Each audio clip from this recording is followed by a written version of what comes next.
This bill is not about drilling offshore. If all it dealt with was drilling offshore and nothing else, I would have co-sponsored the bill. I have no problem with drilling offshore. What this bill does, it deals exclusively with royalties. And unless there is some dramatic change in the United States Senate, that will never happen. And at a minute, the senior senator from Virginia Beach, Senator Wagner. Mr. President, ladies and gentlemen of the Senate, I would hope you would resist that motion to refer it back to the Committee on Finance. And let me tell you why. You could have sat up here 4 years ago and said, why are we as a General Assembly directing our state legislative office to seek a removal of the moratorium off the coast of Virginia? It's ridiculous to do. There's a congressional moratorium. There's a presidential moratorium. There is no reason that we should tie up this General Assembly's time to push forward something that has no chance of happening because of what's going on in Washington and what's going on. Well, ladies and gentlemen, we didn't listen to that kind of rhetoric then. We pushed that bill through. We put it up on Governor Warner's desk, and you know what? Washington heard it. It wasn't within a year. Washington included Virginia and the only Atlantic Outer Continental Shelf area to be considered for leasing in its 5-year plan. And it wasn't 2 years later they lifted the moratorium, both the congressional and presidential moratorium, 2 years later. So if you don't think what goes on in here makes a difference in Washington, think again. Think again. Virginia would have never been considered for this action had we not moved forward as a General Assembly, and I will point out in a unanimous manner in the Senate, to support that measure. And Washington stood up and Washington took notice. And ladies and gentlemen, Mr. President, I think it's time we stand forward today and say, yes, we want our share of that royalty money. Yes, we want it, and here's what we think and how it ought to be spent. And you know what? Washington's going to listen again. You've seen it, our 2 senior senators, both, I might add, leading members of elected Democrats in Virginia, both have signed out a letter to Secretary Salazar saying, move on with the lease sale, we want some revenue sharing. And I will tell you, if you think the makeup of the current Senate and Congress is going to look like this 10 months from now, you're fooling yourself. It's going to be an entirely different Congress. I believe it's going to be a Congress that listens to the will of the American people. Because it's not 1 or 2% or 5%, it's anywhere between 60 to 70% of this country says, let's open up our own resources. Let's stop paying money to Venezuela. Let's stop sending $500 billion a year outside. Thank you, Mr. President. In these difficult times, when people are hurting, one of the most unwise things you can do is to create false hope, to think that something has happened that hasn't happened. We all need to look at the reality of our situation and be dealing in the facts, in the here and now, and not lay out the idea that there's something coming down the pike when there isn't. When that time comes, we'd be only too glad to vote for it.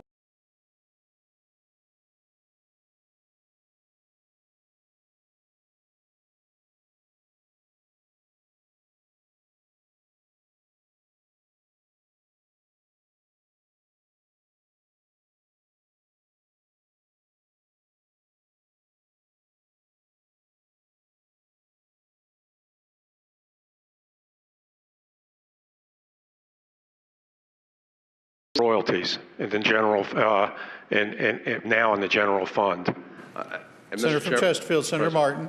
I understand, but within, Mr. President, if I might, but within the gentleman's own comments, he spoke to the question of whether or not they might change their vote, and quite frankly, whether or not we speak out on this right now and speak to the royalty question, because once again, the gentleman himself has been speaking to what may or may not happen in Washington, D.C. Should we sit here silent on this issue? Senior Senator from Fairfax, Senator You're asking me a question? Silently on Okay. this? I apologize for Right. yield for question. If I thought for 1 second that with the passage of this resolution, it would alter those votes on Capitol Hill, I might be willing to look at it. But right now, what you've got is a situation that represents nothing more than a fantasy. This does not, if you want to do what you're saying, then perhaps the senator from Virginia Beach next year should put in a resolution memorializing Congress to change their votes up there so Virginia can have and keep all of the royalties offshore. That would be the proper way to do it. This sends no message at all. This simply would say how we are going to distribute funds when they come here. And the fact is, right now, there is nothing in sight that would indicate that. Senator from Chesterfield, Senator Martin. Well, Mr. Senator President, has the floor. I do not recall that on the Senate floor before we've made decisions as to what we may or may not do based on what Washington, in fact, may not grant us. The fact is that if we believe something is right to do, we should act on it without regards to what they may do. Thank you, Senator.